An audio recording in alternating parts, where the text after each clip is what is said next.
Hai guys, welcome back to my channel, di Gerald Giovan, HR Vlogger.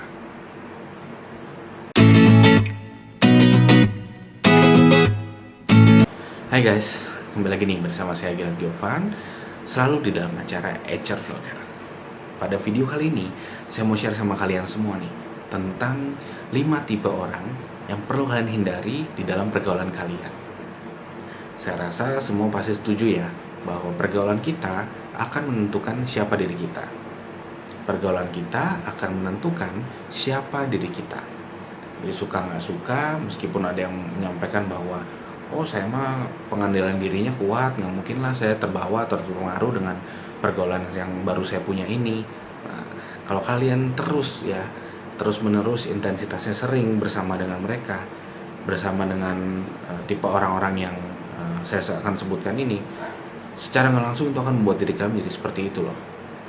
Jadi kalau kalian nggak mau seperti itu, kalian simak terus video ini dan kalian bisa hindari 5 tipe orang yang seperti ini. Yang pertama, hindari orang yang suka menjelekkan orang lain. Kenapa?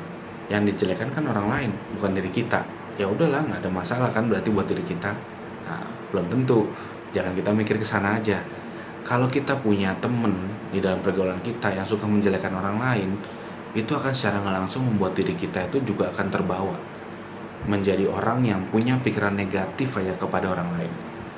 Kita ketemu orang baru, kita udah bisa menjaga jarak duluan kayak gitu, karena kita mungkin udah punya pikiran negatif duluan kepada dia. Kenapa? Karena kita selalu berada di lingkungan yang selalu menganggap orang lain jelek dan menganggap dirinya kita aja yang paling bagus. Dan lagi, jangan kalian kaget kalau mungkin teman kalian yang tadi suka menjelekkan orang lain, ketika kalian lagi nggak bersama dia, mungkin kalian yang lagi dijelekin sama dia. Nah, jadi orang-orang yang tipenya seperti ini, kalau bisa jangan ada deh di dalam pergaulan kalian ya. Ya mungkin kalau ada, cukup jadi temen yang kenal aja lah, nggak usah yang sampai akrab banget. Biar kalian nggak terbawa pengaruh menjadi seperti dia, kayak gitu. Yang kedua, yang perlu kalian hindari adalah orang yang suka menjatuhkan orang lain demi mencapai tujuannya. Nah, kalau kalian ketemu orang yang seperti ini dalam pergaulan kalian, itu secara nggak langsung akan membuat diri kalian juga akan terpengaruh untuk menghalalkan segala cara dalam mencapai tujuan kalian, meskipun melakukan hal-hal yang tidak terpuji ya kayak gitu ya, tidak sepatutnya, tidak bijak lah gitu loh, pada teman kalian sendiri mungkin gitu. Jadi kalau misalnya sudah ketemu orang yang kayak gini, nah ini kalian mesti hati-hati gitu loh. Jangan sampai nanti malah kalian juga yang ikut menjadi korban untuk dijatuhi sama dia atau disalahkan lah sama dia kayak gitu. Karena nggak baik. Kalau kita mempunyai tujuan, kita harus bisa capai dengan kerja keras dan usaha kita sendiri. Tidak perlu menjatuhkan orang lain agar diri kita terlihat baik atau terlihat lebih tinggi. Yang ketiga, yang perlu kalian hindari adalah orang yang suka menyalahkan orang lain, atau istilah kerennya blaming ya, kayak gitu. Blaming sana sini lah. Kalau kalian sudah punya teman-teman yang kayak gini dalam pergaulan kalian, apalagi banyak, nah secara nggak sadar akan membuat diri kalian juga menjadi seperti itu.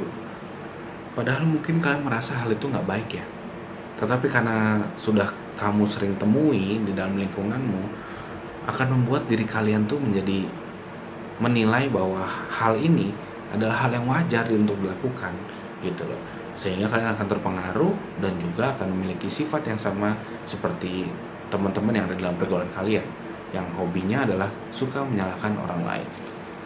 Dan hal itu juga akan membuat diri kalian menjadi orang yang tidak bertanggung jawab, karena kalian sudah sibuk untuk selalu mencari orang lain yang bisa kalian salahkan. Yang keempat, kita perlu hindari nih orang-orang yang mau menang sendiri. Nah, ini biasanya kita suka temuin ya waktu kita kecil dulu lah contohnya. Kita punya lingkungan bermain, terus pada saat kita main bareng sama mereka, ada nih biasa satu orang teman kita yang gak mau kalah. Ketika dia kalah, ya dia suka kasih alasan lah kenapa dia kalah, sehingga terlihat kayak oh ya udahlah dia kalah karena ini. Akhirnya kita maklumi kayak gitu kan. Atau ada juga yang temen yang biasanya emosi kalau dia mungkin kalah ya di dalam bermain kayak gitu. Nah itu contohnya waktu kita masih kecil. Nah, kalau kita mempunyai pemikiran itu sampai kita dewasa saat ini, bahwa kita harus menang, orang lain harus kalah, ya, ya itu akan membuat diri kita menjadi tidak bisa masuk kepada lingkungan organisasi yang lebih besar. Karena kita tahu kalau kita sudah berada di lingkungan organisasi, apalagi tempat kerja yang membutuhkan support dan bantuan dari orang lain, ya pola kerjasama itu harus bisa win-win, nggak bisa win-lose kayak gitu loh. Nggak mesti selalu ada yang menang dan harus ada yang kalah. Lebih baik kan di dalam hubungan kerjasama itu keduanya menang, keduanya mendapatkan apa yang menjadi tujuannya kayak gitu.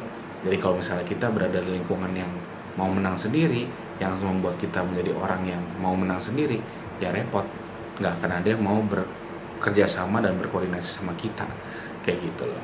Jadi ingat ya, kalau kalian yang masih punya sifat ini, ayo segera perbaiki diri kalian, dan kalian mesti ingat bahwa lebih baik win-win daripada win-loss. Yang kelima, kalian mesti hindari nih, dan paling sering nih kita temuin, orang yang suka bohong atau berdusta kayak gitu ya bahasa kerennya. Nah, kalau orang yang udah terbiasa berdusta gitu ya, atau bohong gitu, apalagi yang bohongnya itu adalah dia menjelekkan orang lain, padahal hal yang terjadi itu tidak seperti itu. Dia menginformasikan pada orang lain tentang suatu hal, padahal yang terjadi bukan seperti itu. Wah, itu kan kayaknya udah sengaja ya, mereka-reka gitu loh. Suatu hal yang tidak ada menjadi ada, sesuatu yang benar menjadi salah. Kalau kita berada di lingkungan seperti itu, kita juga pasti akan bisa menjadi orang yang, ya itu tadi, menyampaikan hal-hal yang sebenarnya tidak ada tetapi kita ada-adain. Dan kita pasti akan malu sendiri ketika suatu saat ada orang yang bisa mengungkap bahwa apa yang kita sampaikan ini sebenarnya salah atau bohong kayak gitu loh. Nah, jadi jangan sampai ya kalian merasa hal-hal ini adalah hal wajar, hal ini sangat nggak baik loh. Jadi kalau kalian masih punya temen yang suka berdusta ya tadi, atau berbohong gitu loh terhadap suatu hal, kalian mesti bisa filter, jangan terlalu dekat. Nanti kalian menganggap bahwa hal itu adalah hal yang wajar dan kalian terbiasa untuk mereka-reka adegan juga, padahal sebenarnya hal itu nggak ada gitu. Oke? Nah, jadi udah tahu ya sekarang kalau kalian ketemu orang-orang seperti itu tadi di dalam pergaulan kalian, kalian mesti ingat nih untuk jangan terlalu dekat agar kalian tidak terlalu terpengaruh. Karena kalau kita udah terlalu dekat, secara nggak langsung, intensitas kita juga sering, itu akan membuat diri kita melakukan apa yang dilakukan oleh komunitas itu, oleh pergaulan kita itu, oleh teman-teman kita itu. Karena apa? Ya karena kita berinteraksi dengan dia terus, dan lama-kelamaan membuat kita akan menjadi kompromi dan melihat hal-hal negatif itu dalam menjadi hal-hal yang wajar, yang mungkin termaafkan, yang mungkin mudah termaafkan kayak gitu loh. Jadinya tidak masalah lah kalau kita melakukan seperti itu juga. Nah, jadi benar-benar ya kalian mesti bisa filter pergaulan kalian, dan ingat kata-kata saya di awal, pergaulan kalian akan menentukan siapa diri kalian. Oke? Thank you ya bagi yang sudah menonton video ini. Kalau kalian suka dengan video ini, jangan lupa klik like dan juga subscribe. Oke? Sampai ketemu lagi di HR Vlogger berikutnya. Bye-bye.